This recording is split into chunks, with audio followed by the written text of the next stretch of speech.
नमस्कार। आज हम नीति शतकम के श्लोकों की व्याख्या के क्रम को ही आगे बढ़ाते हुए 12वें श्लोक से प्रारंभ कर रहे हैं। 12वां श्लोक इस प्रकार है। शास्त्र उपस्कृत शब्द सुंदर गिरः शिष्य प्रदे आगमाः विख्याताः कवयः वसन्ति विषये यस्य प्रभोः निर्धनाः तत् जाड्यं वसुधाधिपस्य सुधिः तु अर्थं विनापि ईश्वराः कुत्स्याः कुपरीक्षकाः हि मणयः यैः अर्गतः निपातिताः। यहाँ ऐसे राजाओं की कवि ने भर्त्सना की है जो विद्वानों का आदर नहीं करते हैं। शास्त्र उपस्कृत शब्द सुंदर गिरह, शास्त्रों से, व्याकरण आदि शास्त्रों से परिशुद्ध सुसंस्कृत शब्दों से सुंदर गिरह, सुंदर वचनों वाले, सुंदर वाणी वाले, शिष्य प्रदे आगमाः, शिष्यों को आगमों का, शास्त्रों का ज्ञान देने वाले, विख्याताः कवयः, प्रसिद्ध कवि, यस्य प्रभोः विषये, जिस प्रभु राजा के विषय राज्य में निर्धनाः वसन्ति, दरिद्र होकर, निर्धन होकर वसन्ति रहते हैं। तत् जाड्यं वसुधा अधिपस्य, तत् वह निर्धनावस्था, वसुधा अधिपस्य जाड्यम, राजा की जाड्यम मूर्खता या अज्ञानता है। तो विद्वानों की ऐसी दरिद्र अवस्था, निर्धन होकर रहना, उस राजा की ही अज्ञानता को, मूर्खता को सूचित करता है। सुदयः तु अर्थम विना अपि ईश्वराः, सुदयः विद्वान लोग तो अर्थात तो अर्थम विना अपि, अर्थम बिना, धन के बिना, अपि यानी भी, ईश्वराः पूज्य होते हैं, पूजनीय होते हैं। कुत्स्याः स्यु कुपरीक्षकाः, वे कुपरीक्षक, कुपारखी ही, कुत्स्याः निंदनीय, निंदास्पद, स्यु होते हैं। ही का अर्थ है क्योंकि, तो ही कुत्स्याः कुपरीक्षकाः स्यु, क्योंकि कुपरीक्षक या बुरे पारखी लोग ही कुत्स्याः निंदा के भाजन बनते हैं। यही जिन्होंने मणयः अर्गतः पातिताः, मणियों को, रत्नों को, अर्गतः पातिताः, अर्गतः मूल्य से, पातिताः पतित कर दिया है, नीचे गिरा दिया है।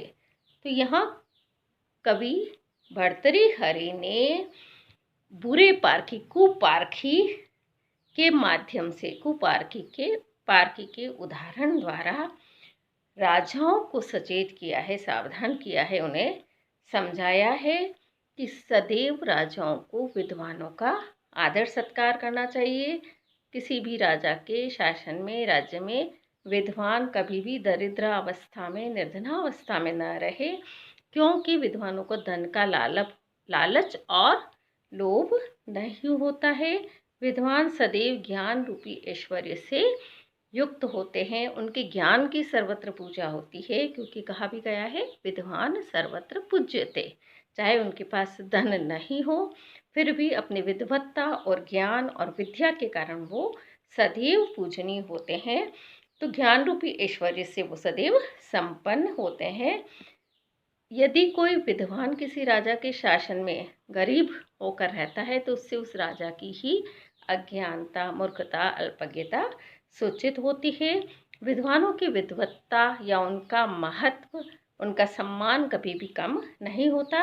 जैसे मणियों और रत्नों के वास्तविक मूल्य को न पहचानने वाले जो कुपारखी है, जो रत्नों के का सही अंकन नहीं कर सकते, तो उससे उन पारखियों की ही अज्ञता सूचित होती है, उनके ज्ञान पर ही प्रश्न चिन्ह लगता है। इससे रत्नों का महत्व कहीं कम नहीं होता है। रत्नों का या मणियों का महत्व तो उतना ही रहता है जितना वास्तव में उनका महत्व है। उनकी सही परीक्षा न करने वाले, सही रूप से उनकी पहचान न करने वाले कुपारखियों की ही सदैव निंदा होती है, वे ही सदैव निंदा के पात्र बनते हैं जो वास्तव में मणियों के या रत्नों के सही मूल्य को नहीं पहचान पाते हैं। तो राजाओं को सदैव विद्वानों का आदर करना चाहिए। यही महाकवि ने कूक पार्कियों के दृष्टांत के द्वारा यहाँ समझाया है। अगला श्लोक है, हर्तुः याति न गोचरम किमपि शम पुष्णाति यत् सर्वदा हि अर्थेभ्यः प्रतिपद्यमानम् अनिशं प्राप्नोति वृद्धिं परां कल्पान्तेषु अपि न प्रयाति निधनं विद्या आख्यम अंतर्धनम येषां तान् प्रति मानम उज्जत नृपाः कह ते सह स्पर्धते। यहाँ विद्या धन को ही सर्वश्रेष्ठ धन बताते हुए कवि ने विद्या रूपी धन की अनेक विशेषताओं का एकत्र समावेश किया है, अनेक विशेषताओं का एक साथ वर्णन किया है। हर्तुः याति न गोचरम किमपि शम पुष्णाति यत् सर्वदा। यत् अर्थात जो विद्या रूपी धन हर्तुः चुराने वाले के, गोचरम न याति दृष्टिपथ में नहीं आता है, अर्थात चोर को भी जो विद्या धन दिखाई नहीं देता है, किमपि और किसी भी शम, शम का अर्थ है कल्याण या सुख को, सर्वदा सदैव पुष्णाति बढ़ाता है, तो सदैव किसी अनिर्वचनीय सुख या कल्याण या हित को बढ़ाता है। उस जिसके पास विद्या रूपी धन है उसका सदैव वो हित करता है, कल्याण करता है। ही अर्थेभ्यः प्रतिपद्यमानम अनिशम, ही क्योंकि अनिशम निरंतर, अर्थेभ्यः प्रतिपद्यमानम, अर्थेभ्यः याचकों को, याचकों से तात्पर्य है पात्र लोगों को, शिष्यों को, विद्यार्थियों को, प्रतिपद्यमानम दिया जाता हुआ भी पराम वृद्धिम प्राप्नोति, अत्यधिक वृद्धि को प्राप्त करता है। क्योंकि कहा भी गया विद्या के लिए जो जो खर्चे त्यों बढ़े, जितना विद्या को अधिक वितरित किया जाए, लोगों को में बांटा जाए, उतना ही वो अधिक बढ़ती है, ज्ञान अधिक बढ़ता है।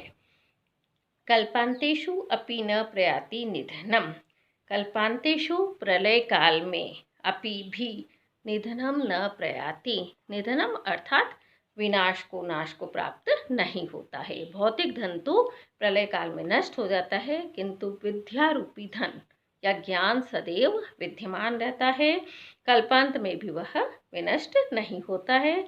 विद्या आख्यम अंतर्धनम, ऐसा विद्या नामक अंतर्धन, भीतर आच्छन्न धन, गोपनीय धन, गुप्त धन, ये शाम जिनके पास है, तान प्रति उनके प्रति, नृपाः हे राजाओं, मानम उज्जत, मान को छोड़ दो, अहंकार को, गर्व को छोड़ दो, गर्व का परित्याग कर दो। तेह सह उनके साथ, कहा स्पर्धते कौन प्रतिस्पर्धा कर सकता है। तो यहाँ राजाओं से विद्वानों के प्रति अपने अहंकार और गर्व को छोड़ने के लिए कवि ने कहा है। विद्वानों के प्रति राजाओं को सदैव विनम्रतापूर्ण, विनयपूर्ण व्यवहार करना चाहिए, उनके प्रति अहंकार या घमंड युक्त व्यवहार नहीं करना चाहिए, क्योंकि भौतिक धन संपदा तो नष्ट हो सकती है, लेकिन विद्या या ज्ञान कभी नष्ट नहीं हो सकता है। ऐसे विद्वानों के साथ राजा आदि भी स्पर्धा नहीं कर सकते। ज्ञान के समक्ष धन का भी कोई महत्व नहीं है, मूल्य नहीं है, यही कवि ने इस श्लोक में प्रतिपादित किया है। अन्यत्र भी कहा है, विद्या एव सर्वप्रधानम धनम, विद्या ही सर्वप्रधान धन है, और इसीलिए कहा है विद्वान सर्वत्र पूज्यते, विद्वान की सदैव पूजा होती है, धन की पूजा नहीं होती, अपितु ज्ञान सदैव पूजित होता है। और विद्या धन की ही बहुत सारी विशेषताओं को एक साथ बताया है, इसलिए समुच्चय अलंकार इसमें है। सह के योग में तेई में तृतीय विभक्ति भी आई है। शार्दूल विक्रीडित छंद इसमें है। 14वां श्लोक इस प्रकार है, अधिगत परमार्थान पंडितान माँ अवमस्थाः तृणमेव लघु लक्ष्मीः नैव तान् सरुणद्धि अभिनव मतलेखा श्याम गंडस्थलानां न भवति विसतंतुः वारणम वारणानाम। यहाँ सुंदर दृष्टांत अलंकार के द्वारा कवि ने बताया है कि कभी भी आत्मज्ञ, आत्मज्ञानी विद्वानों को लक्ष्मी या धन से वश में नहीं किया जा सकता है। अधिगत परम अर्थान, परम अर्थ अर्थात तत्व ज्ञान को अधिगत जानने वाले, तत्व ज्ञान प्राप्त करने वाले पंडितान पंडितों को, ब्रह्मानंद में लीन ज्ञानियों को, आत्मज्ञ पुरुषों का माँ अवमस्थाः, अवमस्थाः माँ अनादर मत कीजिए, अनादर मत करो। तृणम इव लघु लक्ष्मी, तृणम इव तिनके के समान, लघु लक्ष्मी नगण्य लक्ष्मी, तुच्छ लक्ष्मी, तान नेव सरुणति, उनको नहीं रोक सकती है, उनको नहीं बांध सकती है, उनको वश में नहीं कर सकती है। जैसे तिनका अत्यंत हल्का होता है, उससे किसी को बांधा नहीं जा सकता, रोका नहीं जा सकता, वैसे ही आत्मज्ञ पुरुषों के लिए, आत्मज्ञानियों के लिए लक्ष्मी या धन तिनके के समान ही तुच्छ और नगण्य होता है। धन से उनको किसी भी प्रकार से प्रलोभित नहीं किया जा सकता है, अपने वश में नहीं किया जा सकता है। अभिनव मदलेखा श्याम गंड स्थलानाम, नवीन मज्जल की रेखा से श्याम श्यामल घंट स्थलानाम, कपोल स्थलों वाले, वारणानाम हाथियों का, विस्तंतु वार्णम न भवति, विस्तंतु कोमल कमलनाल का रेशा, वार्णम न भवति रोकने वाला, बंधनकारक नहीं होता है, आदियों को रोकने वाला नहीं होता है। तो जैसे कोमल कमलनाल के रेशे से मदोन्मत्त मदजल स्त्रावी, जिनमें कि मज्जल जब श्रवित होता है तो हाथियों में ताकत और अधिक बढ़ जाती है, तो मज्जल स्त्रावी मदोन्मत्त हाथियों को जैसे कोमल कमलनाल के रेशे से नहीं बांधा जा सकता है, वश में नहीं किया जा सकता, नहीं रोका जा सकता है, वैसे ही आत्मज्ञानी तत्वज्ञानी महापुरुषों को, विद्वानों को भी तुच्छ लक्ष्मी से या धन से अपने वश में नहीं किया जा सकता है। तो यहाँ पूर्वार्ध और उत्तरार्ध में बिंब प्रतिबिंब भाव होने से दृष्टांत अलंकार है। तृणम इव, तिनके के समान, उपमा अलंकार भी यहाँ है। 15वां श्लोक है, अम्भोजिनी वन विहार विलासम एव हंसस्य हंति, नितिराम कुपितो विधाता, न तु अस्य दुग्ध जल भेद विधौ प्रसिद्धाम, वैदग्ध्य कीर्तिम अपहर्तुम असौ समर्थः। यहाँ हंस और ब्रह्मा की वृत्तांत द्वारा राजा और विद्वान पुरुष के व्यवहार का यहाँ बोध कराया गया है। अम्भोजिनी वन विहार विलासम एव, अम्भोजिनी वन विहार कमलिनियों के वन में, विहार यानी आनंद, विलास क्रीड़ा, तो कमलिनियों के वन में विहार यानी विचरण या क्रीड़ा के, विलासमेव विलास को ही, आनंद को ही, कुपितः विधाता क्रुद्ध हुआ, विधाता क्रोधित विधाता, हंस से हंस के, निद्राम निद्रा यानी पूर्ण रूप से हंति नष्ट कर सकता है। फिर इसे देखें, विधाता, विधाता या ब्रह्मा, ब्रह्मा का वाहन हंस है, तो ब्रह्मा कुपितः क्रोधित हुआ, क्रोध युक्त होकर, हंसस्य हंस के, अम्भोजिनी वन विहार कमलिनियों के वन में विहार, विहार यानी विचरण करने के, विलासमेव सुख को ही, आनंद को ही, नितराम हंति पूर्ण रूप से नष्ट कर सकता है। न तो अस्य दुग्ध जल भेद विधौ प्रसिद्धाम, तू किंतु असौ, नीचे की पंक्ति में है असौ, असौ अर्थात वह विधाता, अस्य इस हंस के, दुग्ध जल भेद विधौ दूध और जल को पृथक करने की विधि में, प्रसिद्धाम प्रसिद्ध, वैदग्ध्य कीर्तिम चतुरता की कीर्ति को, चतुरता के यश को, चातुर्य के यश को, अपहर्तुम न समर्थ, दूर करने में, नष्ट करने में समर्थ नहीं है।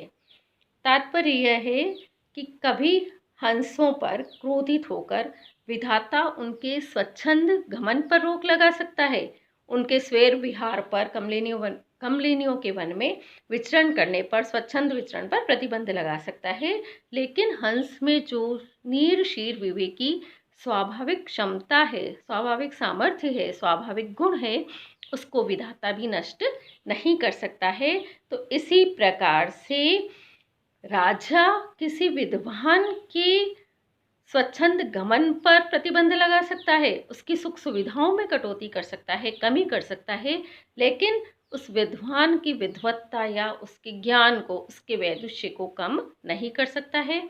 उसकी स्वाभाविक प्रतिभा और उसके ज्ञान और उसके विद्वत्ता को कभी भी नष्ट नहीं कर सकता है।